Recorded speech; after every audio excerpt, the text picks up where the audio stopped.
Hola a todos y bienvenidos a este video en el que estaremos discutiendo, ahora sí, sobre las fuentes de campo magnético. ¿Cómo hago yo para producir un campo magnético? Y nos vamos a estar enfocando sobre todo en cómo yo produzco un campo magnético a partir de una carga en movimiento. Recuerden que siempre aplica reciprocidad.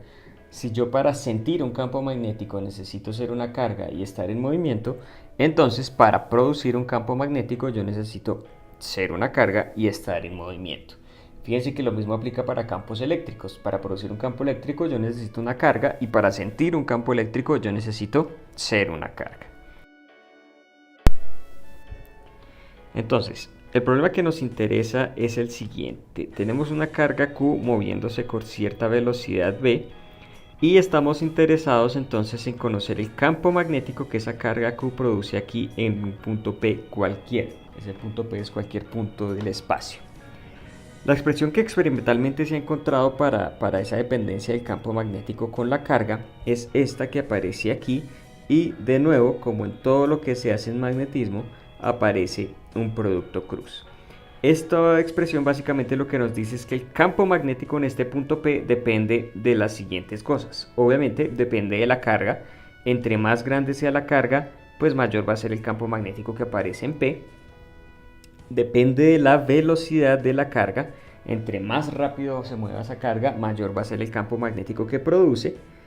Depende del cuadrado de la distancia. Eso es importante. Es decir, como ocurre con campos eléctricos, entre más lejos esté yo de la carga, pues más pequeño va a ser el campo magnético que se produce. Y aparece también, como en el caso del campo eléctrico, una constante fundamental. Este μ sub 0 que aparece aquí, que tiene un valor bastante sencillo, es 4pi por 10 a la menos 7, y si hacemos el balance de unidades vamos a encontrar que eso se da en teslas por metro sobre amper. Y esa constante la que llamamos permeabilidad magnética del vacío. Es como el análogo a la permitividad eléctrica del vacío. Si ustedes recuerdan por ley de Gauss, encontramos que la permitividad lo que me dice es qué tan fácil o cuántas líneas de campo eléctrico se generan cuando yo pongo una carga. Esta permeabilidad me está diciendo algo similar. Me dice cuántas líneas de campo o qué tan intenso es el campo magnético que genera una carga Q moviéndose con velocidad V en el vacío. Bien, ojo que esto es en el vacío. Si yo analizo la magnitud del campo magnético, entonces aparece aquí que el campo magnético es proporcional a esa constante. Aquí aparece 4pi. Fíjense que esta μ sub 0 sobre 4pi, teniendo en cuenta que μ sub 0 es 4pi por 10 a la menos 7, μ sub 0 sobre 4pi es simplemente 10 a la menos 7. O sea que no se preocupen por evaluar eso, siempre que tengan μ sub 0 sobre 4pi, eso es 10 a la menos 7. Es proporcional a la carga, proporcional a la velocidad, inversamente proporcional al cuadrado de la distancia, y aquí, debido a este producto cruz que aparece acá, aparece un seno del ángulo. ¿Cuál ángulo? El ángulo que forman este vector r y este vector velocidad. ¿Eso qué quiere decir? Que si yo me estoy moviendo así como está en el lado horizontal, el campo magnético que produce esta carga va a ser siempre más grande a lo largo de esta dirección perpendicular y se va a anular a lo largo de la dirección de movimiento. Es decir, si estamos por aquí, el campo magnético va a ser 0. Si estamos por acá, el campo magnético va a ser 0. Analicemos ahora este producto cruz. Velocidad cruz R. Ojo que este R que aparece en el producto cruz es el R sombrerito. Es el R unitario. Es un vector que va en la misma dirección que el vector R, pero que mide exactamente 1. Por eso es que ese R aquí en la magnitud no aparece. Si yo hago este producto cruz B cruz R, por ejemplo, para este ejemplo, entonces, por ejemplo, para este caso de aquí en el que tenemos el punto P, yo hago velocidad cruz R. De nuevo ustedes aplican allá la regla de la mano derecha, entonces se van a encontrar con que para este caso el vector campo magnético es un vector que está saliendo de la pantalla. Podemos concluir entonces que el campo magnético que produce una carga en movimiento es un vector perpendicular tanto a la velocidad como al vector r, debido a este producto cruz, es proporcional a la carga, es proporcional a la velocidad y es proporcional al ángulo que forman esos dos vectores, el vector velocidad y el vector r. Además, decae con el cuadrado de la distancia. Si nosotros hiciéramos un esquema de cómo se comporta entonces el campo magnético para una carga positiva, entonces lo que encontramos es lo siguiente. Fíjense que aquí tenemos una carga que vamos a suponer, lo voy a marcar aquí explícitamente, es positiva. Como la carga es positiva, fíjense que si yo me paro, por ejemplo, en este punto P y hago velocidad cruz R, entonces encuentro un campo magnético que sale de este plano de aquí. Este plano que está pintado acá. Lo mismo ocurre si me paro aquí en este punto. Fíjense que en este caso el vector R, pintémoslo acá, sería completamente vertical, y si yo hago velocidad cruz R, de nuevo obtengo un vector que va saliendo del tablero. Sin embargo, de este plano, perdón. Sin embargo, ese vector va a ser más grande que el que encontramos antes por dos razones. Uno, el ángulo es mayor, aquí el ángulo es 90 grados máximo. Y dos, nos encontramos más cerca de la carga. Análogamente, y si me hago por este punto de aquí, fíjense que la definición del vector R va a cambiar. Este sería mi nuevo R sombrerito. Pero de nuevo, si hago velocidad cruz R, de nuevo aplicamos la regla a la mano derecha, encontramos que el campo magnético va saliendo de este plano. Ahora, si cambiamos de plano a este plano horizontal que aparece aquí, entonces lo que encontramos es que los vectores R, definidos para los tres puntos que aparecen ahí, serían este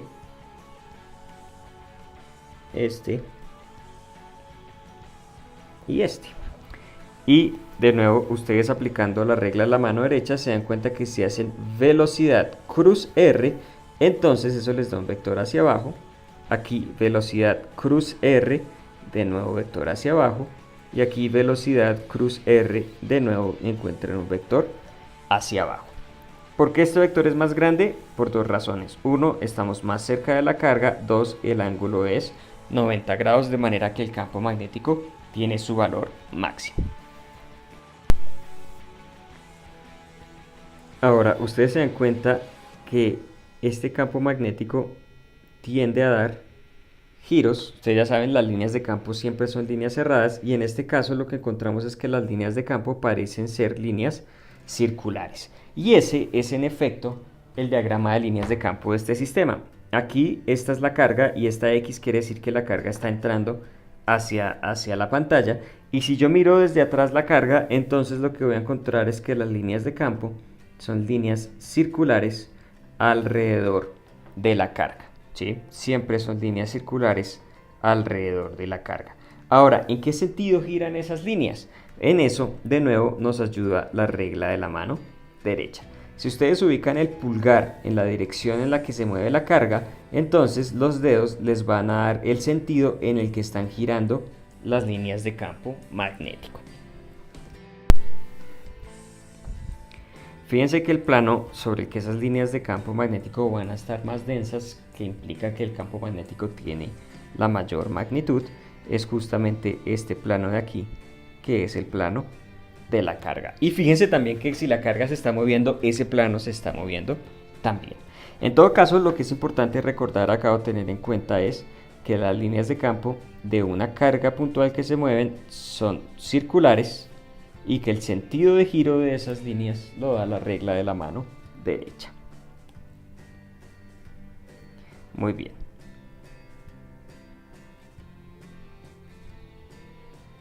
Ahora, en la práctica, pues uno no tiene, o bueno, sí se tiene, pero es raro tener el caso en el que uno tiene solamente cargas puntuales moviéndose. Es mucho más común el caso como el que se ilustra acá, en el que yo tengo un cable con corriente. Como sabemos, un cable con corriente pues implica que hay cargas, esos electrones libres, moviéndose.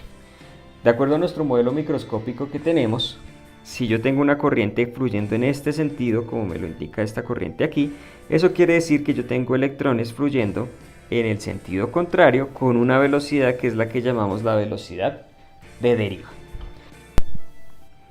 Entonces, si yo quiero saber cuál es el campo magnético que me produce este elemento de cable, yo lo que tengo que calcular primero es cuál es el campo magnético que me produce un electrón en este punto y luego multiplicar por el número de electrones que haya en este elemento de acá. Fíjense que la aproximación que estamos haciendo todo el tiempo es que este elemento de cable es tan pequeñito que yo puedo considerar que el vector R es el mismo para cualquiera de los electrones que esté ahí. Muy bien, entonces calculemos primero el campo eléctrico que produce un solo electrón. El campo eléctrico que produce un solo electrón ubicado en esta sección de cable muy pequeñita, la que está marcada con verde, es igual a μ sub 0 sobre 4pi. Esta fue la constante que aparece. La carga del electrón, ojo que en esta fórmula como es vectorial, la carga nos importa, entonces la carga del electrón es menos E por la velocidad del electrón, que yo supongo que es la velocidad de deriva, que es este vector que va en dirección contraria a la corriente, cruz R, en donde R, lo voy a pintar aquí explícitamente porque no aparece, es este vector unitario que va en la misma dirección del vector R, y además aparece la división sobre R cuadrado, que es la distancia del pedazo de cable hasta el punto P, que es donde me interesa calcular el campo magnético. Ahora, si yo quiero saber cuál es el pedacito de campo magnético que me produce este pedacito de cable, entonces yo debo tomar este campo magnético que produce un electrón y multiplicarlo por el número de electrones que hay en la sección verde. Ahora, ¿cómo hago para saber cuántos electrones se están moviendo en la sección verde? Entonces, de nuevo recurro a la densidad de electrones libres. Marquémosla aquí. Esta es la densidad de electrones libres. ¿Y cuántos electrones libres tengo en la sección? Pues la densidad de electrones libres multiplicada por el volumen de la sección del cable, que es el área de la sección transversal multiplicada por dl, que voy a asumir que este dl es la longitud del cable. Y llegamos entonces a esta expresión completa. Haciendo algo similar a lo que hicimos cuando estábamos calculando la fuerza sobre un cable, vamos a hacer un cambio en la componente vectorial de este producto cruz y voy a cambiar el vector menos velocidad de deriva, que fíjense que si este es el vector velocidad de deriva, el vector menos velocidad de deriva es un vector que va justo en el sentido contrario. Este de acá es el vector menos velocidad de deriva. Y si ustedes se dan cuenta, ese vector menos velocidad de deriva va en la misma dirección del vector dl. Así que si yo hago menos velocidad de deriva cruz r, ese vector me va a dar justo en la misma dirección que el vector dl cruz r. Entonces, en términos vectoriales, no hemos cambiado nada. Simplemente hemos cambiado la componente vectorial por el vector velocidad de deriva, entre el vector velocidad de deriva y el dl. Sin embargo, si yo no quiero cambiar la magnitud, si aquí estaba dl, aquí estaba velocidad de deriva, aquí también tiene que aparecer dl y aparecer velocidad de deriva como una cantidad escalar. Cuando yo hago ese truco, entonces me doy cuenta que aquí adentro me aparece la multiplicación de la carga del electrón, ya no negativa sino positiva porque el menos está aquí por fuera, la densidad de electrones libres, el área y la velocidad de deriva. Y si ustedes recuerdan, esta multiplicación es lo que me define la corriente en el cable. Y hemos llegado entonces a una expresión que me dice cómo es el campo magnético que produce un elemento de cable dl. Recuerden que el vector dl es un vector que va en la dirección del cable y su dirección está dada o está acorde con la dirección de la corriente. Si esta corriente fluyera en sentido contrario, entonces este dl no iría en este sentido, sino que iría en el sentido contrario. A esta expresión de aquí que me dice cómo es el campo magnético que produce una sección de cable, la llamamos la ley de Biot y Savart. Ahora, si yo quiero conocer el campo magnético producido no por este pedacito de cable, sino por todo el cable, entonces yo lo que tengo que hacer es integrar. Eso quiere decir que el campo magnético total producido por cualquier cable es igual a mi sub 0 sobre 4pi proporcional a la corriente. Fíjense que eso es importante, entre más grande sea la corriente en un cable, mayor es el campo magnético que produce. Y aparece aquí la integral del dl cruz r sobre r cuadrado. Fíjense que a medida que ustedes se mueven a lo largo del cable, les van a cambiar estas dos cantidades. El vector r, porque ese es el que dice, es el vector que va desde el pedazo de cable hasta donde ustedes están mirando el campo magnético. Fíjense que, por ejemplo, si ustedes están en esta zona, el vector r sombrerito va a ser un vector más o menos así, que es claramente diferente a este vector de acá, al vector r de acá, y obviamente la distancia de este punto a este punto y la distancia de este punto a este punto o de cualquier punto del cable a este punto va a depender de donde ustedes estén. Entonces, en general, esto va a ser una integral en la que todos los parámetros van a cambiar a medida que ustedes se mueven en el cable.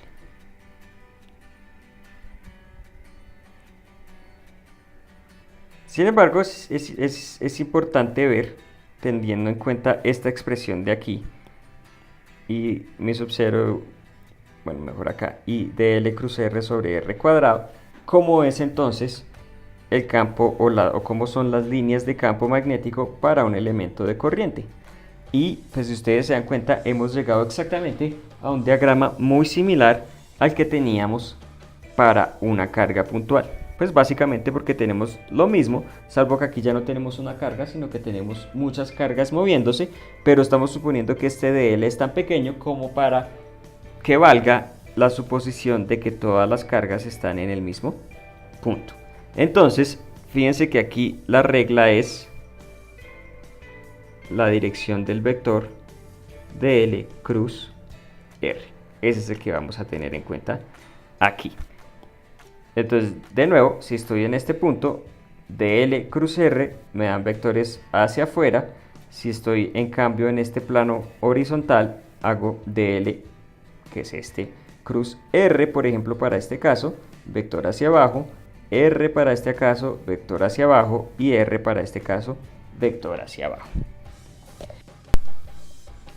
Como vemos, entonces las líneas de campo magnético para un elemento de corriente son idénticas a las de una carga en movimiento, y lo que tenemos es, por ejemplo, si vemos la corriente entrando hacia el plano de la página o de la pantalla, lo que encontramos es que las líneas de campo magnético van a dar vueltas, son circulares y dan giros alrededor de la corriente. El sentido de giro me lo da entonces la regla de la mano derecha.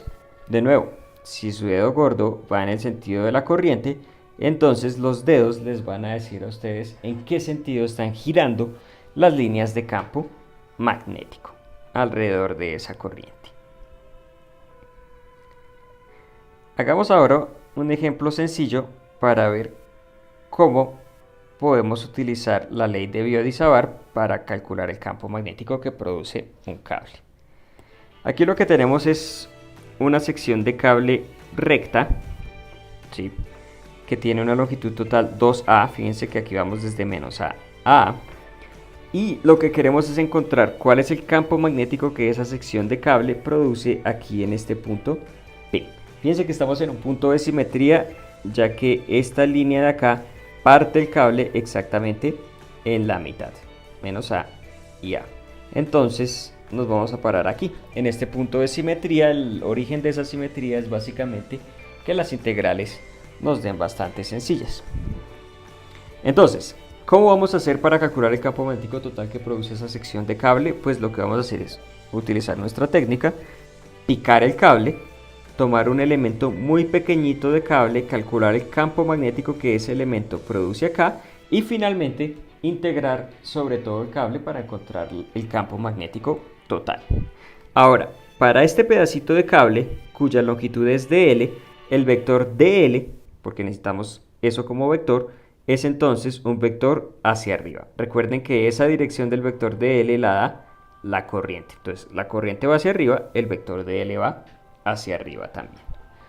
Ahora, calculemos cómo sería entonces el campo magnético que produce el elemento de corriente. Eso es dB, es un pedacito, por lo que es un pedacito de elemento de corriente. Mu sub 0 sobre 4pi, la constante. La corriente aparece dL cruz R sobre R cuadrado. Recuerden que R es el vector R sombrerito, que es un vector que va desde el elemento de cable hacia el punto en el que estamos mirando el campo magnético. Y mide exactamente 1. Muy bien. Si ustedes hacen este producto cruz dL cruz R, que es importante que siempre estén practicando eso, se van a dar cuenta que dL cruz R es un vector que va hacia adentro de la pantalla y por eso estamos pintando en esta dirección el vector dB.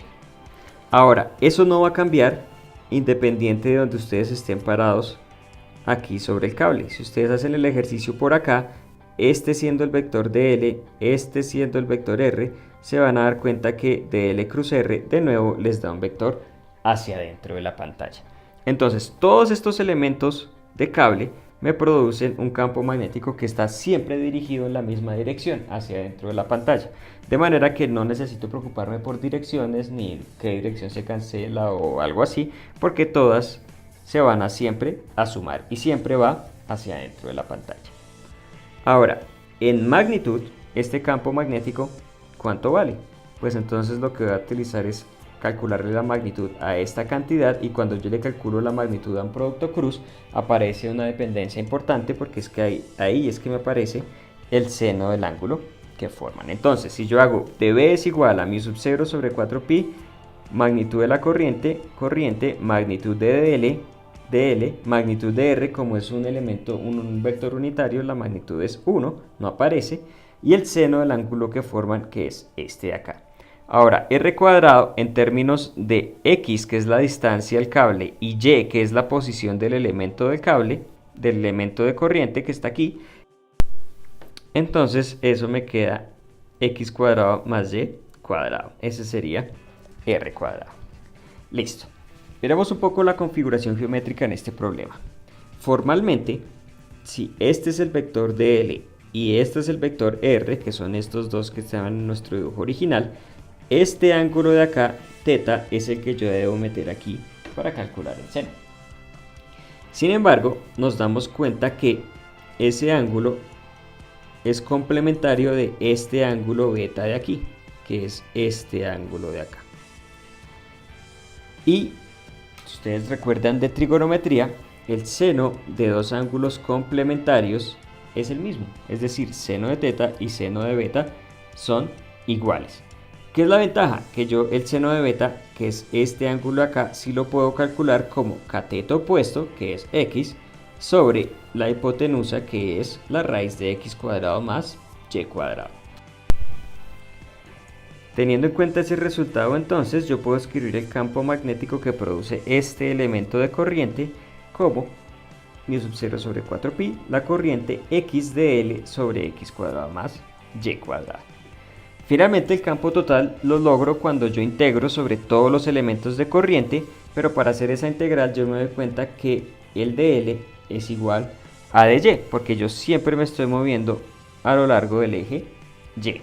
Entonces cuando yo integre voy a integrar con respecto a Y, y si quiero integrar esta sección de cable, entonces debo hacer esa integral entre menos a y a. No me voy a detener en los detalles de esta integración, que es una integración que se debe hacer con sustituciones trigonométricas, pero al final el resultado va a ser entonces mu sub 0i sobre 4pi 2a x sobre por raíz de x cuadrado más a cuadrado. Bien, y ese es entonces el campo magnético que produce este cable. Fíjense que entre más pequeñito sea x, es decir, entre más cerquita estén ustedes a ese cable, pues mayor va a ser el campo magnético que produce. Muy bien. Ahora,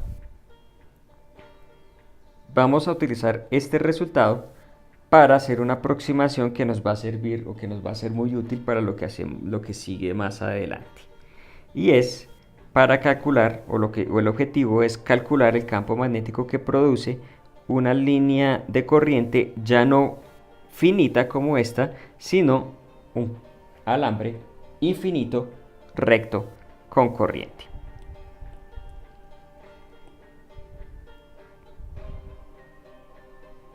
Aquí está.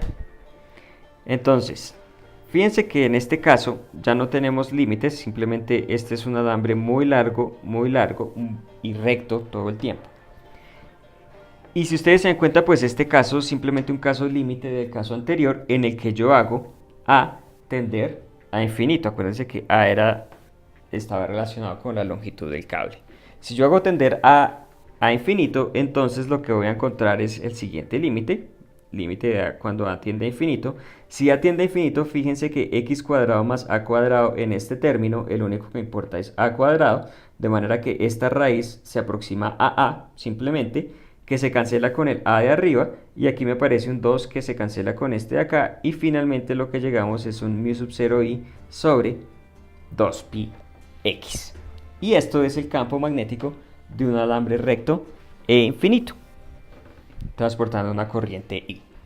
Ahora, teniendo en cuenta, de nuevo, recordemos siempre cómo son las líneas de campo para este sistema.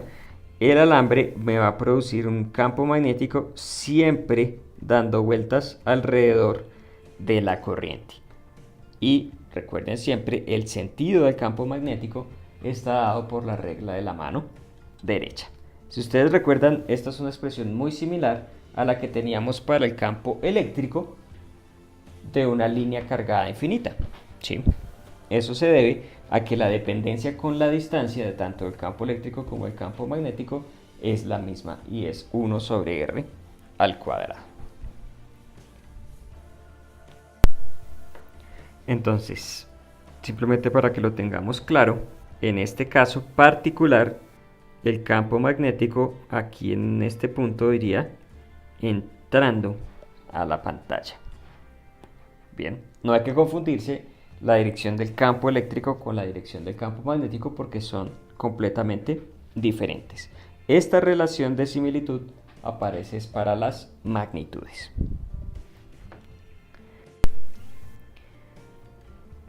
Muy bien. Ahora ya tenemos todas las herramientas para hablar de un fenómeno interesante que es este. ¿Qué pasa ahora cuando yo tengo dos alambres paralelos con corriente? ¿Listo? Entonces, fíjense en lo siguiente. Este alambre de acá, que tiene una corriente I, me va a producir un campo magnético, como ya vimos. Vamos a suponer que los dos alambres son muy largos. Entonces, este alambre me va a producir un campo magnético que da siempre vueltas alrededor de la corriente. Entonces, en este punto de acá, el campo magnético producido por la corriente I sería este de aquí. ¿Listo? Ahora, nosotros ya sabemos que cuando yo tengo una corriente en presencia de un campo magnético, esa corriente siente una fuerza, y acuérdense que esa fuerza es, la fuerza que siente una corriente es I por L cruz B. Bien. En donde, bueno, estamos suponiendo que el cable es recto y que el campo magnético es uniforme, pero en este caso ocurre así. El campo magnético no es uniforme, pero en donde está el cable, el campo magnético siempre vale lo mismo. Entonces, aplica esta fórmula de aquí. Y por L cruz B, en donde L es un vector que va en la dirección de la corriente, lo voy a pintar como sería acá. Hacia aquí sería el vector L. Listo. Y entonces, si yo hago L cruz B, regla de la mano derecha, entonces me aparece que la fuerza entre este que siente el cable de arriba sería una fuerza hacia abajo. Si yo hago el análisis completo, obviamente, y por ley de acción y reacción, yo debo encontrar que el cable de abajo siente una fuerza exactamente igual, pero opuesta, es decir, hacia arriba. ¿A qué conclusión llegamos? A que si yo tengo dos cables de corriente muy largos, ambos con corrientes que van en el mismo sentido, entonces entre estos dos cables va a aparecer una fuerza de atracción, una fuerza atractiva. Si por el contrario, ese ejercicio lo pueden hacer ustedes en casa simplemente para familiarizarse un poco con todos estos vectores, si el sentido de las corrientes es antiparalelo, es decir, yo tengo una corriente en este sentido y otra corriente en el sentido contrario, lo que voy a encontrar es que la fuerza que aparece entre esos cables es una fuerza repulsiva. No nos vamos a limitar a eso, sin embargo, sino que vamos a hacer el cálculo de esa fuerza. Eso ya tenemos todas las herramientas para hacerlo. Y lo vamos a hacer de la siguiente manera. Yo primero voy a calcular cuál es el campo magnético que la corriente I produce aquí en el cable. Es decir, voy a calcular la magnitud de este vector de acá. Por el resultado que ya vimos anteriormente, ese vector o la magnitud de ese vector es simplemente μ sub 0 por I, donde I es esta, la que está produciendo el campo magnético, sobre 2pi r, y r es la distancia a la que estoy de esa corriente. Fíjense que como estos son dos alambres paralelos, esa distancia es siempre la misma y es r. Ahora, esta corriente I' siente ese campo magnético y por lo tanto va a sentir una fuerza. La magnitud de esa fuerza, que es la magnitud de este vector, es igual a la corriente, no la corriente que genera el campo, sino la corriente que lo está sintiendo, por eso pongo aquí I', por la longitud del cable, que es L, y multiplicado por el campo magnético que siente la corriente, que es el campo magnético producido por la corriente I. Y entonces fíjense que llegamos a esta expresión de acá, μ sub 0 I por I' por L sobre 2πr. Bien. Ahora, como estos cables estoy suponiendo que son muy largos, este L aquí significa cuál es la fuerza que siente esta sección de longitud L del cable. Por lo tanto, es útil hablar no de la fuerza total sobre el cable, que sería infinita, sino de la fuerza por unidad de longitud. Es decir, en esta expresión de aquí, dividir todo por la longitud y llegar entonces a que la fuerza por unidad de longitud entre esos dos cables es igual a μ sub 0 I' sobre 2pi por r. Y aquí es importante hacer una aclaración. Hay una razón por la cual esta constante μ sub 0 da exactamente da 4pi por 10 a la menos 7. Y la razón es que precisamente la corriente, la unidad de corriente amper, se define para que ese sea exactamente el valor de μ sub 0. ¿Sí? Entonces, ¿cómo se define el amper formalmente? El amper se define como la corriente que fluye sobre dos alambres paralelos con 1 metro de separación, ¿sí? Para este R valdría 1 metro, para que la fuerza entre ellos sea de 2 por 10 a la menos 7 newton por cada metro de longitud. ¿Listo? Fíjense que ustedes hacen μ sub 0 igual a 4pi por 10 a la menos 7, esto sobre 2pi les da 2 por 10 a la menos 7, el metro es 1, y entonces el amper es la unidad de corriente que hace que esto sea 1, esto sea 1, y entonces esta fuerza nos da 2 por 10 a la menos 7. ¿Listo? Entonces, este valor de μ sub 0 está o se crea con base a la definición de amper. Y fíjense que esa definición de amper está directamente relacionada con la definición de Coulomb. ¿Listo? Porque un Coulomb es la carga que fluye por un cable con un amper durante un segundo. Esa es la definición de Coulomb. Y por eso el Coulomb pues tiene por ejemplo, la carga del electrón tiene ese número tan raro, 1,6 por 10 a la menos 19. Es porque realmente el Coulomb es hijo de la definición del amper. Y el amper es hijo de esta definición de la permeabilidad magnética en el vacío. Muy bien.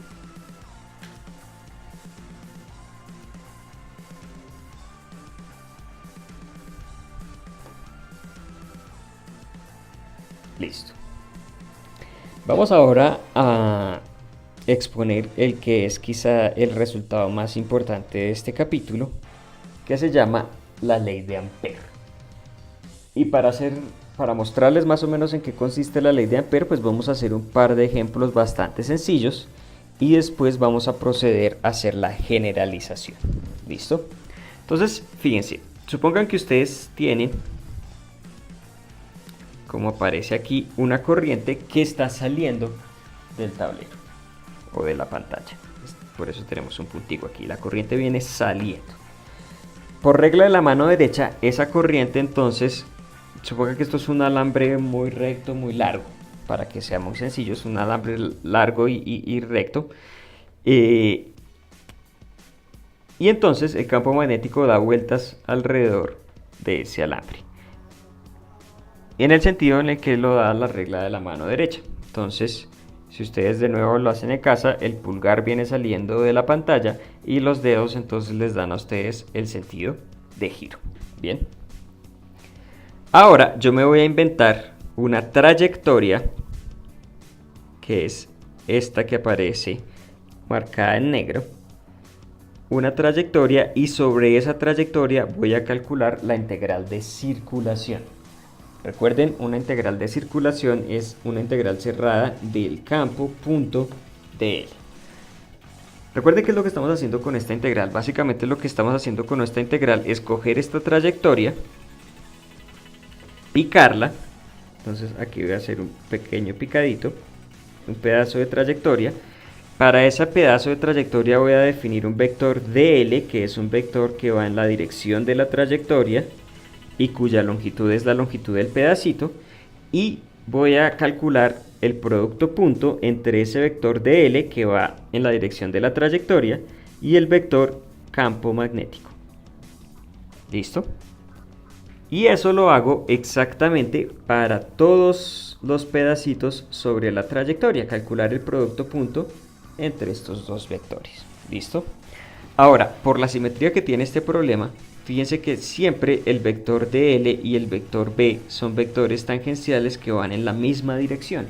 Entonces, cuando yo arranco a hacer esta integral, me aparece una primera simplificación, y es que la integral de b.dl yo la puedo ver simplemente como la integral de b por dl, porque en el producto punto, cuando hago magnitud de este por el coseno del ángulo que forman, ese coseno siempre es 0, y entonces el ángulo siempre es 0 y el coseno siempre es 1. Entonces lo primero que puedo hacer es esta simplificación. Segundo, por la simetría que tiene este problema, yo sé que esta distancia r de aquí hasta acá es la misma que de aquí hasta acá, es la misma que de aquí hasta acá, es la misma que de aquí hasta acá. Entonces, como en todos los puntos sobre la trayectoria estoy a la misma distancia de la corriente, yo puedo suponer que el campo magnético es constante en magnitud a lo largo de toda la integral. Entonces yo lo puedo sacar, que es lo que estamos haciendo aquí. La integral de b.dl es igual a b por la integral de dl. Ahora, teniendo en cuenta el resultado anterior, yo sé que el campo magnético es para un alambre muy largo y recto. El campo magnético es mu sub 0 i sobre 2pi por r, que es lo que reemplazo acá. Finalmente me queda la integral de dl, que es simplemente tomar y sumar todas las longitudes de esos pedacitos de trayectoria, y pues eso me da simplemente la longitud total de la trayectoria, que como es circular es simplemente 2πr. Y fíjense que el resultado al que llegamos es muy sencillo. La integral cerrada de b.dl es igual a mu sub 0 por i. Es decir, el valor de la integral depende de cuál es la corriente que circula al interior de esta trayectoria. Comparemos este resultado ahora con el siguiente resultado, que es una integral de línea sobre una trayectoria diferente. Fíjense que esta trayectoria igual está en cercanías de una corriente, pero la trayectoria no encierra a la corriente. ¿Listo? Bien.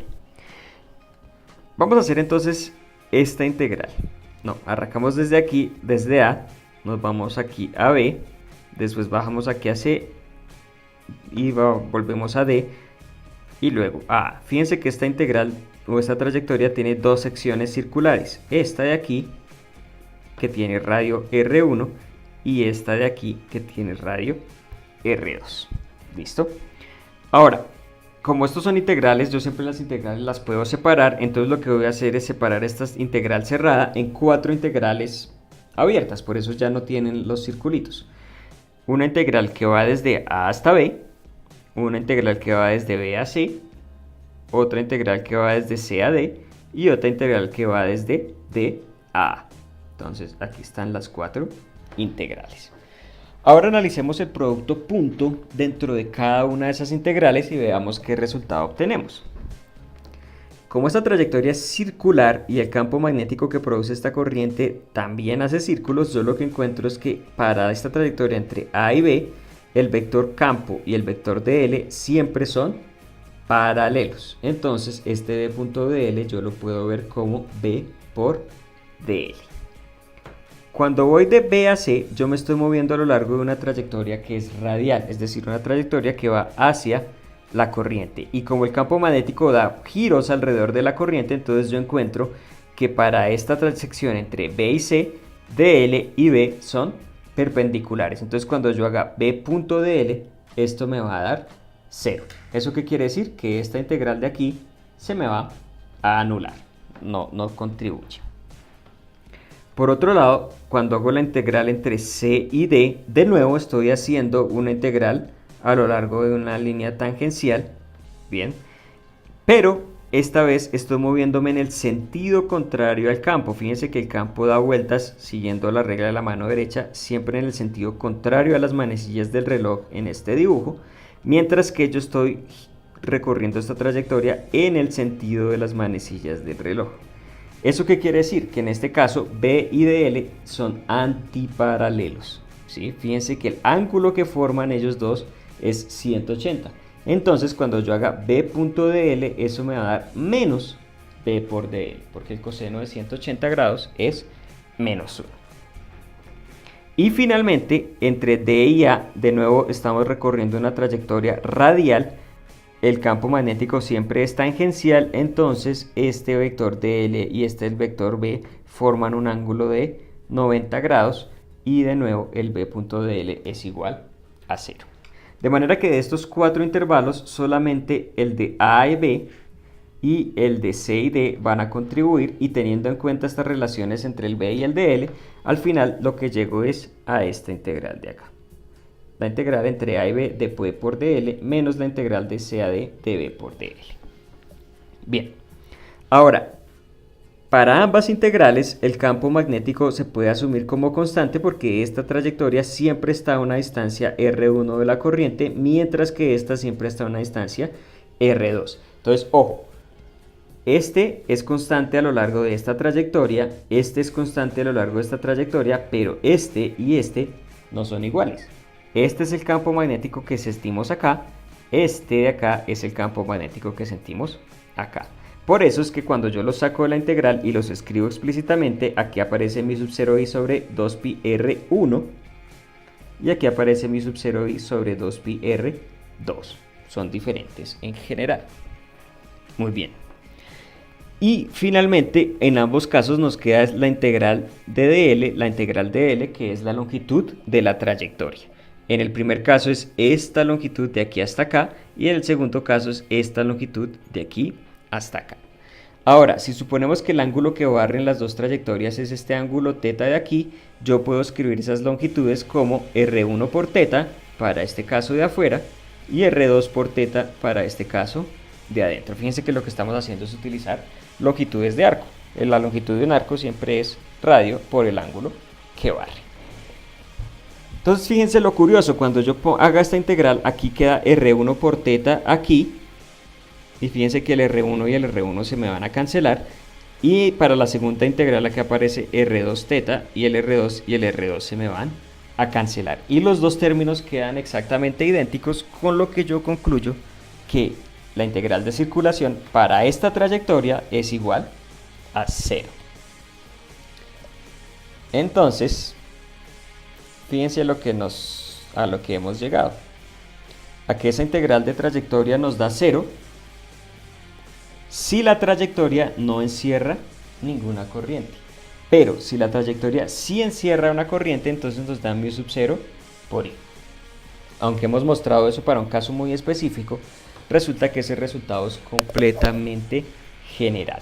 Y a la generalización de eso se le llama la ley de Ampère. Que lo que me dice es que la integral de b.dl evaluada sobre cualquier trayectoria es siempre igual a μ sub 0 por la corriente encerrada. ¿Listo? Ahora, aquí hay un ojo gigante. El signo de la corriente se determina con la regla de la mano derecha.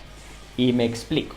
Por ejemplo, supongo que ustedes quieren integrar esta trayectoria que está acá. Esa trayectoria, como ustedes se dan cuenta, encierra tres corrientes. Encierra la corriente I1, encierra la corriente I2 y encierra la corriente I3. Sin embargo, hay unas corrientes que giran que van en un sentido y otras corrientes que van en sentido contrario. ¿Cuáles son las corrientes que van a contribuir de manera positiva o negativa a esta integral de aquí? Entonces la respuesta es regla de la mano derecha, como siempre. Entonces fíjense, este es el sentido de integración, lo va a las flechitas. Entonces, si ustedes ponen sus dedos en el sentido de integración, así como está aquí en el dibujo, el dedo gordo les apunta hacia la dirección en la que las corrientes van a contribuir positivamente. Una corriente en el sentido contrario, entonces lo que hace es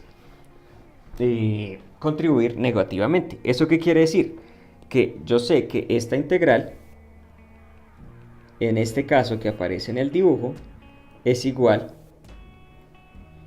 a μ sub 0 por I1 más I3 menos I2. Porque son las corrientes encerradas. Ahora, vamos a generalizar este concepto para que nos quede un poquito más claro qué es lo que significa esta corriente encerrada. Y vamos a hacerlo así. Imagínense que ustedes tienen, esta es su trayectoria, y aquí bueno, el dibujo no ayuda mucho, pero supongan que esa trayectoria ni siquiera está sobre el plano, sino que puede estar saliendo y entrando del plano, una trayectoria en 3 dimensiones completamente general. Y ustedes quieren entonces integrar esa trayectoria y calcular cuál es la integral del campo magnético a lo largo de esa trayectoria. ¿Listo? Bien, entonces, ¿qué es una corriente encerrada para esa trayectoria? Porque imagínense, digamos que en 3 dimensiones ustedes podrían tener un cable que entra aquí, vuelve y sale. Entonces la pregunta es si ese cable podría llegar a ser una corriente encerrada para esa trayectoria o no. ¿Listo? Eso en 3 dimensiones puede no resultar tan obvio. Entonces lo que vamos a hacer es una generalización de esto. ¿Qué vamos a llamar una trayectoria encerrada? Entonces déjenme limpio esto para no molestar tanto.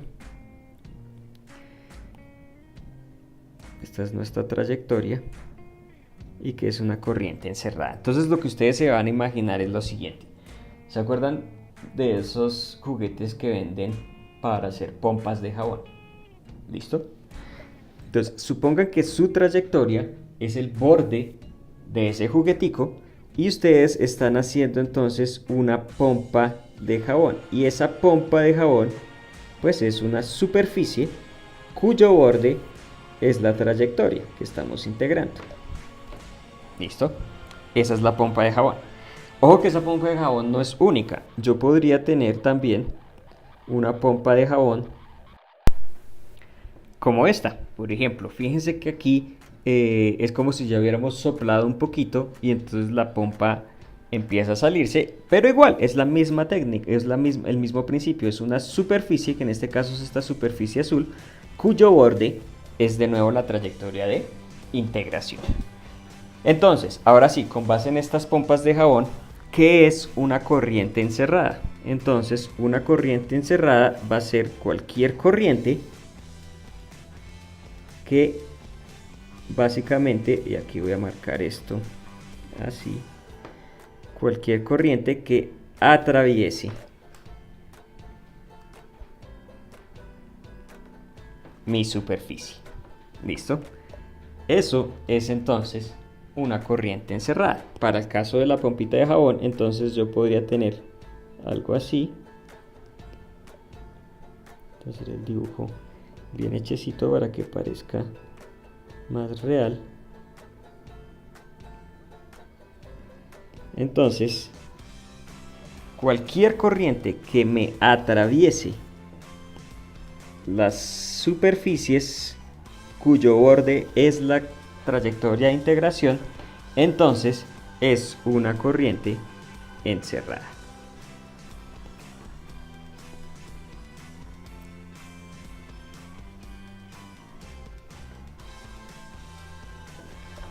¿Listo? Entonces esa es la generalización.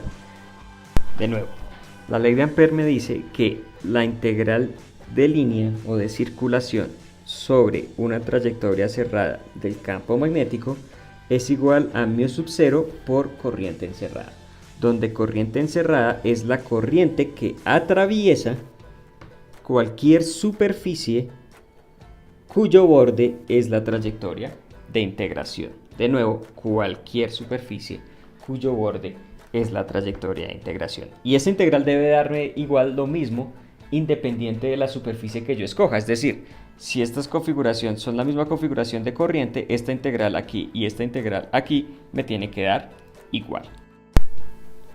En el próximo capítulo vamos a darnos cuenta que eso tiene una implicación importante y de hecho eso nos muestra que a esta ecuación de acá le hace falta un término. Ese término lo vamos a completar en el siguiente capítulo. Entonces, ¿cómo quedan para concluir nuestras ecuaciones de Maxwell? Entonces arrancamos con la primera, ley de Gauss. Bien. Ya tenemos también la ley de Gauss para el magnetismo.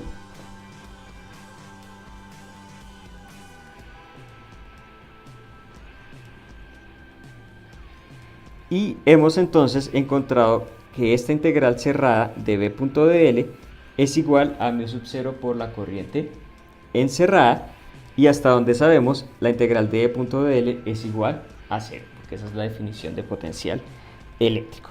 Sin embargo, lo que vamos a encontrar en el próximo capítulo son las dos correcciones que nos hacen falta para estas dos integrales de acá. Bien, eso es lo que vamos a ver en el siguiente capítulo de inducción electromagnética.